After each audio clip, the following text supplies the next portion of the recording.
तो एपिसोड की स्टार्टिंग में हमें मोमो और रुक्सी को दिखाया जाता है जो कि खाना खाकर आराम से सोफे में लेटे हुए थे। सेक्रेटरी बोलता है, मेरे प्यारे लिटिल मास्टर, आपको सभी खाना पसंद तो आया ना? मोमो बोलता है, अंकल खाना बहुत ही स्वादिष्ट था, खाकर एकदम तो दिल खुश हो गया। सेक्रेटरी बोलता है, ये सुनकर अच्छा लगा कि तुम दोनों को खाना पसंद आया। और रुक्सी, क्या तुम मेरे साथ जाना चाहते हो? रुक्सी बोलता है, नहीं अंकल, आप आगे जाइए, मैं थोड़ी देर के लिए मोमो के साथ खेलूंगा, फिर पापा आकर मुझे ले जाएंगे। उसके बाद सेक्रेटरी अपने साथ लाए हुए सेप्स को लेकर वहाँ से चला जाता है। मोमो बोलता है, रुक्सी, क्या तुम और ओल्ड फेंग तुम्हारे घर इन सेप्स के बने हुए खाना खाते हो? ये लोग तो बहुत ही अच्छा खाना बनाते हैं। रुक्सी बोलता है, ये अच्छा तो है, लेकिन मैं ये खाकर ज्यादा खुश नहीं होता, क्योंकि मैं जब भी खाता हूँ अकेले खाता हूँ। पापा तो हर टाइम अपने काम में बिजी रहते हैं, लेकिन अब मेरे पास तुम हो, जिसलिए मुझे अकेला फील नहीं होता। कितना अच्छा होता ना अगर मम्मी की दूसरा बेटा भी जिंदा होता, तो अब हम तीन साथ साथ खेलते रहते। बोलता है, क्या तुम ठीक से सुना कि वो बुरी औरत ने बताई मम्मी की दूसरा बच्चा पैदा होते टाइम ही मर गया? रुक्सी बोलता है, हाँ मैंने एकदम ठीक से सुना। ये बात वो बुरी औरत चिल्ला चिल्ला कर बता रही थी, जिसको सुनने के बाद मम्मी बहुत ही जोर से रोने लगे। मोमो बोलता है,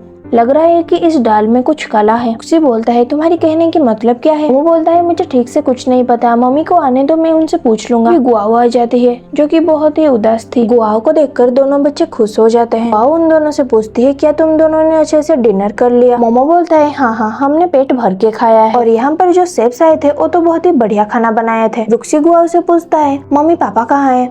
वो तो आपके साथ आने वाले थे ना? गुआओ बोलती है, उनका कुछ काम याद आ गया, तो वो बाद में आकर तुम्हें यहाँ से ले जाएंगे। ये सुनकर रुक्सी खुश हो जाता है और मोमो से बोलता है, ये तो अच्छी बात है, मैं मोमो के साथ बहुत देर तक खेल सकता हूँ। गुआओ बच्चों को बोलती है, तुम लोग खेलो, मैं रूम में जा रही हूँ रेस्ट लेने के लिए। रुक्सी बोलता है, ठीक है मम्मी, अच्छे से रेस्ट लेना। को देखकर मोमो को पता चल जाता है कि गुआओ उदास है। वो सोचता है कहीं फेंग एचान ने फिर से मेरे मम्मी को बुली तो नहीं किया। उसके बाद हमें एचान को दिखाया जाता है जो कि उस रिपोर्ट को देखी जा रहा था। वो बोलता है, मैं तो रुक्सी को अडॉप्ट किया था, वो मेरी बायोलॉजिकल सन कैसे निकला? इस रिपोर्ट में कुछ गड़बड़ी तो नहीं है? बटलर बोलता है, यंग मास्टर, जब रिपोर्ट को मैंने देखा मुझे भी यही लगा था, लेकिन फिर से चेक करने के बाद पता चला कि रिपोर्ट सच है। एचान बोलता है, अगर ये रिपोर्ट सच है, इसका मतलब मैं गुआओ को छोड़ के पास्ट में किसी और औरत के साथ भी इंटीमेट हुआ हूँ, जिसकी वजह से रुक्सी पैदा हुआ है, लेकिन मुझे इसके बारे में कुछ याद क्यों नहीं है? बटलर बोलता है, आपको याद करना होगा कि आप रुक्सी को कैसे अडॉप्ट किए थे, जिससे आपको पता चल जाएगा कि रुक्सी आपकी बायोलॉजिकल सन कैसे निकला। एचान बोलता है, तुमने सही बोला, मुझे लग रहा है कि ये सब किसका प्लान है। जैसे गुआओ के साथ मुझे सेट कर दिया गया था, वैसा ही इस औरत के साथ हुआ होगा। मुझे तो इसके बारे में याद नहीं है, क्या तुम्हें कुछ पता है? बटलर बोलता है, मुझे जितना याद है, उस बच्चा यानी कि रुक्सी को ओल्ड मास्टर की हाउसकीपर ने लाया था, और वो बताया था कि उस बच्चे को वो दरवाजे के सामने पाया था, और यहाँ पर ओल्ड मास्टर मतलब एचान के पापा है, और एचान के पापा ही एचान को बोले थे इस बच्चे को अडॉप्ट कर लो। बटलर से ये सब सुनकर एचान बोलने लगता है,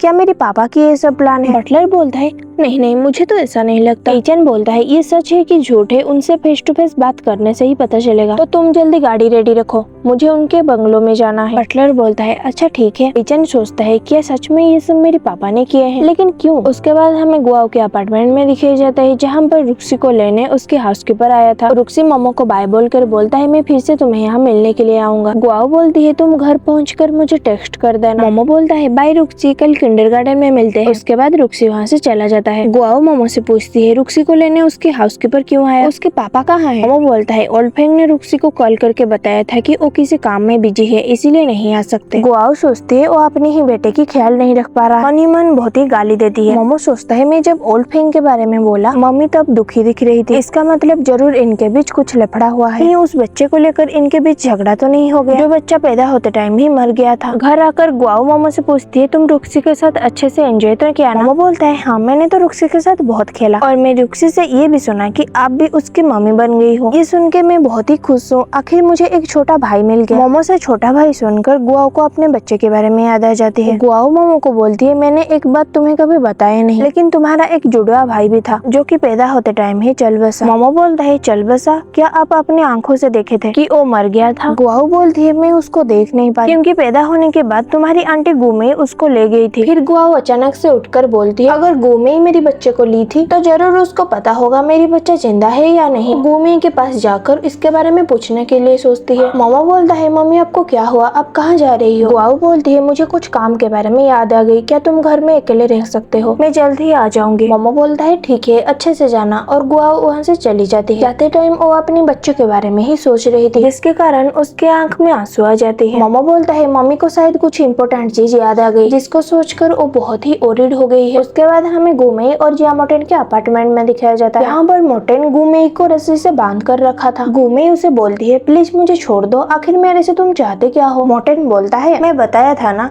कि तुझे एकदम पागल कर दूंगा, मैं अभी वही करने वाला हूँ। गुमेई बोलती है, क्या तुम सीरियस हो? मुझे ऐसे बांध कर कैसे पागल कर सकते हो? मोटेन बोलता है, अरे चिंता मत कर, अभी अभी तो खेल शुरू हुआ है, थोड़ी सब्र कर ले, फिर देख यहाँ क्या क्या होगा। अभी वहाँ पर एक लड़की आती है और वो डायरेक्ट आकर मोटेन को हक कर लेती है। मोटेन उसे देखकर खुश हो जाता है और उसे बोलता है, अरे तुम आ गई। वो लड़की बोलती है, मैं तुम्हें बहुत ही मिस कर रही थी। वो लड़की को देखकर गुमेई मोटेन से पूछती है, ये लड़की कौन है और तुम दोनों के बीच चल क्या रहा है? वो लड़की गुमेई से बोलती है, क्या तुम्हें दिख नहीं रहा? मतलब ये दोनों रिलेशनशिप में थे। ये देखकर गुमेई को तो गुस्सा आनी ही थी। मोटेन के ऊपर चिल्लाकर बोलती है, तेरी हिम्मत भी कैसे हुआ, मेरी पीठ के पीछे दूसरे लड़कियों के साथ खेल रहा है? लेकिन मोटेन तो गुमेई की बात सुन ही नहीं रहा था। वो गुमेई के सामने उस लड़की को किस करता है। मोटेन गुमेई से बोलता है, तुम गुस्सा हो रही हो ना, क्योंकि मैं दूसरे लड़की के साथ तुम्हारी पीठ के पीछे खेल रहा हूँ, तो आज तुम्हारे आगे खेल देता हूँ। ये सुनकर गुमेई कुछ समझ नहीं पाती। तभी हमें दिखाया जाता है वो दोनों गुमेई के सामने बेड के ऊपर थे। वो लड़की मोटेन के कपड़े खोलने लगती है। ये सब देखकर गुमेई समझ जाती है जिया मोटेन कितना गिरा हुआ इंसान है। वो चिल्ला चिल्लाकर मोटेन को गाली दे रही थी। Thanks for watching, tata, bye bye.